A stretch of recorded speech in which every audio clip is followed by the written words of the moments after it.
तो आज मैं यही बात आप लोगों को समझाना चाहती हूँ कि अपने असली हीरोज को पहचानिए। आपके घरों में जो आपके बच्चे हैं वो आपके घर में चिपकी दीवारों पर जो तस्वीरें उनको देखकर वो सीखते हैं, अपने रोल मॉडल बनाते हैं। अपने बच्चों को अपने पुरखों के बारे में बताइए। उधार के, किराए के, पड़ोसियों के पुरखों के बारे में कब तक बताओ? रामायण के बारे में बताते, महाभारत टीवी पर दिखाते, क्या है उसमें?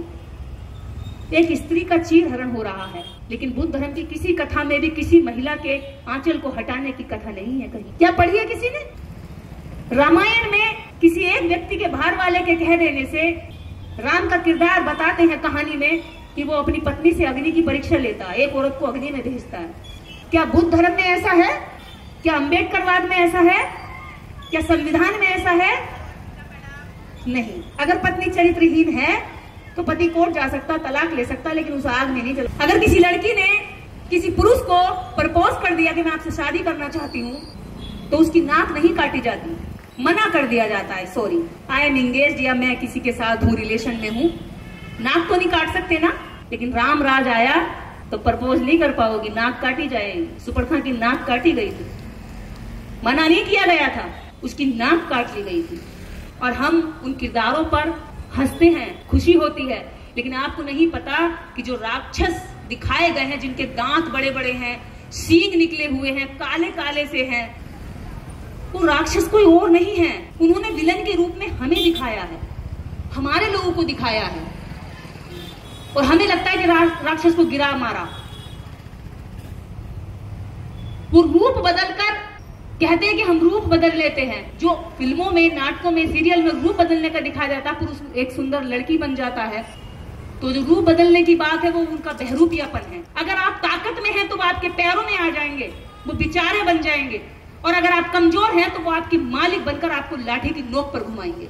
ये उनका बहरूपियापन है, रूप बदलना। एक गिरगिट भी थोड़ा टाइम लगाता है एटमॉस्फेयर के हिसाब से रंग बदलने में, लेकिन एक चुटिया वाला ज्यादा टाइम नहीं लगाता, देख लेता है माहौल के मालिक के पास पैसा ज्यादा है तो बताएगा आपके नक्षत्र ग्रह बहुत बढ़िया चल रहे हैं, अगर आप 2-4 पूजा करा लोगे तो और अच्छे हो जाएंगे।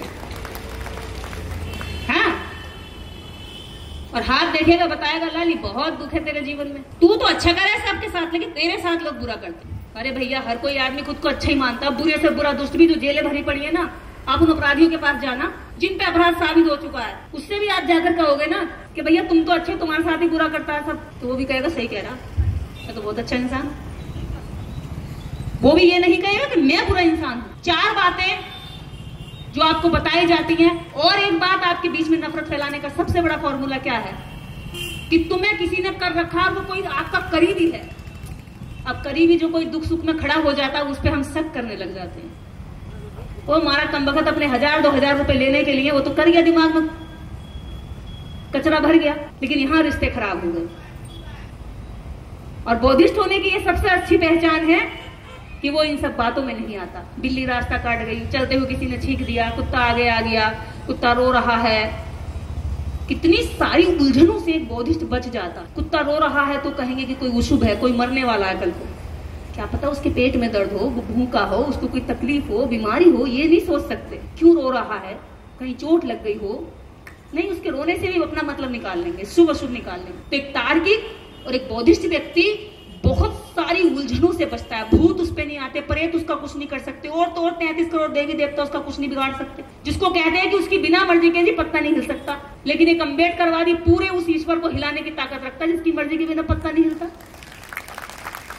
इतनी ताकत है अम्बेडकरवाद में। मैं तो हैरान हूं कि मैं आज से 13-14 साल पहले मंदिर हर जगह जाती थी। हनुमान चालीसा मुझे पूरा याद है, सरस्वती मंत्र मुझे पूरा याद है, मुझे जाने कितने सारे मंत्र याद है, मुझबानी। लेकिन जब से बुद्धिज्म को पढ़ा, जब से डॉक्टर अम्बेडकर को पढ़ा, तब से पता चला कि इस दुनिया का सबसे ताकतवर इंसान कोई अगर है, और इस दुनिया का सबसे ज्यादा परिवर्तन करने वाला अपने जीवन में कोई है, तो वो मैं खुद ही हूं, वो कोई और नहीं है। मेरा बुरा करने का जितना ज्यादा बुरा करने की ताकत मेरे अंदर मेरे लिए है, वो किसी और के बस की नहीं है। तो ये बात सबसे महत्वपूर्ण है कि हम ये जान लें कि हम ही वो व्यक्ति है इस दुनिया के जो हम अपना अच्छा कर सकते हैं, कोई आपका बुरा नहीं कर सकता। अगर आप नहीं चाहोगे तो। और कोई दुनिया की ताकत आपका अच्छा नहीं कर सकती अगर आपके विचार अच्छे नहीं है, अगर विचारों में शुद्धता नहीं है तो। और इससे भी बड़ी बात, कितने भी अच्छे विचार सुन लेना, कितनी भी अच्छी किताब पढ़ लेना, कितने भी अच्छे महापुरुष के साथ बैठकर खाना खा लेना, पी लेना, रह लेना, सो लेना, लेकिन जब तक उस विचार को जीवन में स्वीकार और जीवन में नहीं उतारोगे, उस विचार का कोई फायदा नहीं। बीमारी हुई है, अच्छे से अच्छे डॉक्टर के पास चले गए, अच्छी से अच्छी दवाई ले ली, लेकिन जेब में रखकर घूम रहे हैं, तो क्या ठीक हो सकते? नहीं हो सकते, खानी पड़ेगी। उसके बाद भी फिर जो वो इलाज के साथ परहेज बताएगा वो परहेज भी करना पड़ेगा, तब हम ठीक होते। ऐसे ही विचार है। अगर हम बुद्ध की बात करें तो इस पृथ्वी पर अगर वास्तव में किसी ने मानवता सिखाई है, जब मानव सभ्यता खुद को डेवलप कर रही थी, एक किला दूसरे किलो को पूरा खत्म कर देता था, औरतें बच्चे सबको मार देता था, यहाँ तक कि इतनी बुरी स्थिति थी खाने के लिए जब जानवर नहीं मिलते तो इंसान को खा जाता था।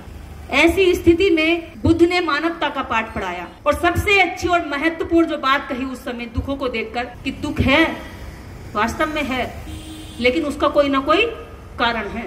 अगर आपको चलते हुए ठोकर लगी है तो कहीं रास्ते में तो पत्थर पड़ा है या गड्ढा है जहां पे आपका पैर टेढ़ा मेढ़ा हुआ है, फिर उसका निवारण है।